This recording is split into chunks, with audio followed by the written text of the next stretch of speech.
Vamos lá, pessoal, vamos falar então sobre recursos, voltando aqui a esse assunto tão importante, hein? Vamos juntos, vamos dar continuidade então. Então nós falamos aqui o recurso é a medida que nós usamos para poder ter a revisão daquela sentença, daquela decisão, que talvez não tenhamos concordado. Cabe recorrer àquele que perdeu, aquele que é sucumbente. Detalhe importante, uma sentença parcialmente procedente, ambos podem recorrer, autor e réu, porque ambos ganharam e ambos perderam. Falamos aqui do recurso adesivo, que é o recurso que pode ser feito toda vez que o outro fez o recurso na minha frente. Eu faço o recurso adesivo no prazo das contrarrazões, né? Então eu consigo fazer o recurso adesivo. Nós falamos aqui das espécies de recursos, são espécies utilizadas no direito civil, no processo civil, no direito imobiliário. Vamos lá, vamos começar uma por uma. Recurso de apelação, tá? O recurso de apelação ele vai ser utilizado sempre que tenha uma decisão, é cabível contra uma decisão definitiva. Esse recurso, ele assim é considerado, ressalvadas as disposições expressas dos procedimentos especiais, é um procedimento pelo qual o juiz, com fundamento no 485 e 487 do Código de Processo Civil, põe fim à fase cognitiva do procedimento. Dessa forma, acabou o processo, encerrou. Então, decisão definitiva, há que se falar em recurso de apelação, prazo 15 dias. Todo recurso nós temos que preparar, o preparo do recurso, que são as taxas judiciais, né? Posso pedir justiça gratuita, pode ser deferida essa justiça gratuita no recurso, ou já pedir na inicial, na contestação e conseguir, então o processo vai ser dado o devido andamento, já com a gratuidade, tá? O recurso de apelação aparece no 1009 e no 1014 do novo CPC, do atual CPC, eu falo atual porque já não é tão mais novo assim, né? E vale a pena você lembrar que, de fato, é o recurso cabível contra decisões definitivas, que são aquelas que colocam fim à fase do processo, a fase chamada fase de conhecimento. Hoje existe o sincretismo processual, um processo é uma coisa só, com a resolução de mérito. Então, colocou fim ao processo de decisão definitiva, com a resolução de mérito, temos o recurso de apelação para ser usado, tá? Enquanto sentenças terminativas são aquelas que colocam fim à fase de conhecimento do processo, né, sem resolução de mérito. Então, a novidade trazida pelo atual CPC é também a possibilidade de utilização do recurso de apelação em relação às questões resolvidas na fase de conhecimento, não impugnáveis mediante agravo de instrumento, né? Então, também posso deixar para trabalhar isso no recurso de apelação, sendo essa regra decorrente da inexistência de previsão legal, do antigo agravo retido. Lembra do agravo retido? Se você não lembra, a função era essa, né? Hoje é no recurso de apelação. Então é importante falar sobre isso também. Nesse sentido, gente, eu trago para você que uma vez não cabível o recurso de agravo de instrumento contra as decisões interlocutórias, não arroladas no 1015 do novo CPC, o recorrente vai discutirá como questão prévia no recurso de apelação, tá? Se as questões aludidas no parágrafo 1º forem alegadas em razões, o recorrente será intimado para em 15 dias se manifestar a respeito delas, tá? Prazos e peculiaridades, informações e disposições importantes. O prazo para a interposição do recurso de apelação é de 15 dias, a contar da intimação da sentença desfavorável. Será endereçada ao juízo de primeiro grau sempre, então eu faço a peça e vou endereçar ao juiz de primeiro grau. Hoje não existe mais o juízo de admissibilidade feito pelo primeiro grau, pela juíza, é feito em segundo grau, mas eu vou direcionar, vou encaminhar sempre para o primeiro grau, não é para o segundo grau, mesmo que ele não faça mais o juízo de admissibilidade, ele ou ela, o juiz, ele é obrigado a mandar para o segundo grau, lá vai ser feito o juízo de admissibilidade, nada mais é que conferir os requisitos básicos do recurso, mas eu tenho que protocolar ele em primeiro grau, tá? Então isso é fato. Então será endereçado sempre ao juiz de primeiro grau, juiz ao juízo, né? Mediante petição que contém a qualificação do apelante e apelado. Essa peça ela é chamada de interposição. A causa de pedido recurso nas razões, as razões, a reforma, a invalidação da sentença e o correspondente ao pedido que receberá atribuindo seus efeitos, tá bom? Após, gente, outro ponto importante, após o juiz, após isso, esse fato, o juiz vai remeter, ou melhor, ele vai intimar, né? Ele é obrigado, ele intimará a parte contrária para as contrarrazões, que é a defesa do recurso, que também deverão ser apreciadas em 15 dias também, mesmo prazo, 15 dias. Em ocorrendo a apelação adesiva, será o apelante intimado para apresentar suas contrarrazões do recurso adesivo, tá? O andamento do processo, em seguida, não sendo o caso de realizar o juízo de retratação, deve o magistrado remeter o recurso para o tribunal, sendo proibido inadmitir o recurso, uma vez que essa competência atualmente é exclusiva do tribunal. Os casos em que se admite o juízo de retratação no prazo são 5 dias o prazo, tá? Então, quais casos que se admite o juízo de retratação? Da sentença de indeferimento da petição inicial, o juiz pode voltar atrás, se retratar, independente de embargos de declaração, da sentença de improcedência da liminar do pedido e da sentença que decide a fase de conhecimento sem resolução do mérito, tá bom? Dos efeitos da apelação, eu peço atenção aqui também, hein? Quais são os efeitos da apelação?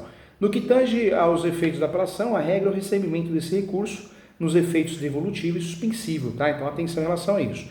Efeito devolutivo é aquele que promove a apreciação da decisão contrastada, né?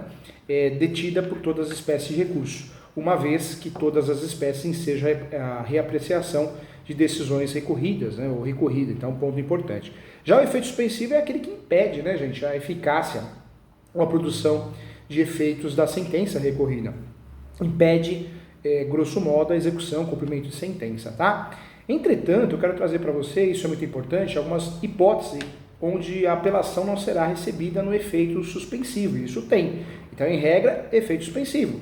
Mas nós temos as exceções e tem que ter muita atenção em relação a isso. Então, entretanto, em alguns casos, em algumas hipóteses, a apelação não será recebida no efeito suspensivo, mas apenas no devolutivo.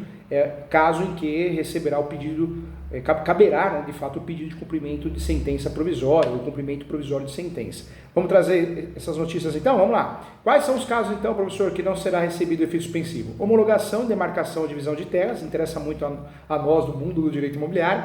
Condenação à prestação de alimentos, a rejeição e procedência de embargos de execução, a procedência do pedido de instituição de arbitragem, a confirmação, concessão ou revogação de tutela provisória e a decretação da interdição também, tá? É importante lembrar que, uma vez demonstrada a probabilidade de provimento do recurso, ou sendo relevante a fundamentação, ou ainda houver risco de dano grave ou difícil reparação, o efeito suspensivo pode ser concedido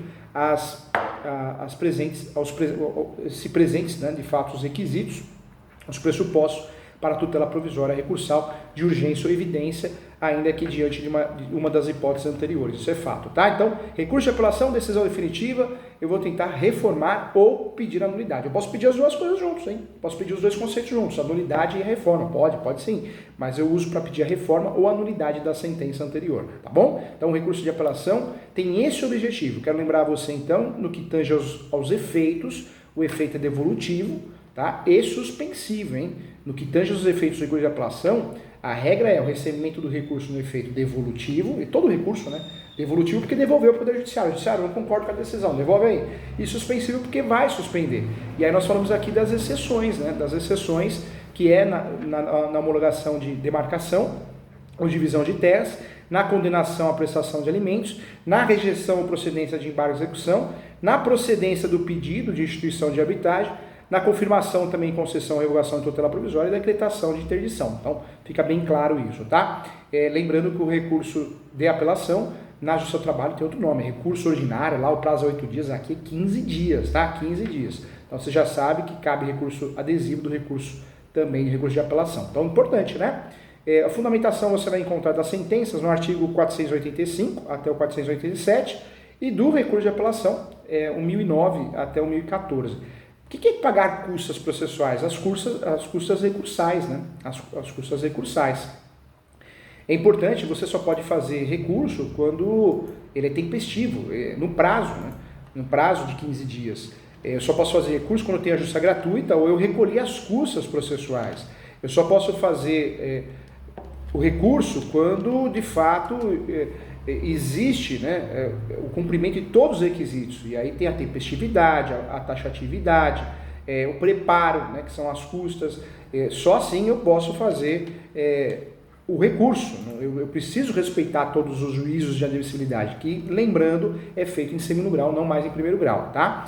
O juízo de admissibilidade do recurso de apelação compete unicamente, atualmente, ao Tribunal de Justiça, os desembargadores, através do relator, né, os seus assessores, cabendo ao magistrado de primeiro grau apenas determinar a intimação da parte apelada para as contrarrazões e, em seguida, remeter para os autos de segundo grau, chamado juiz adquem, sem proceder prévio juízo de admissibilidade. Tá? Então, isso ficou bem claro, bem definido. Tá?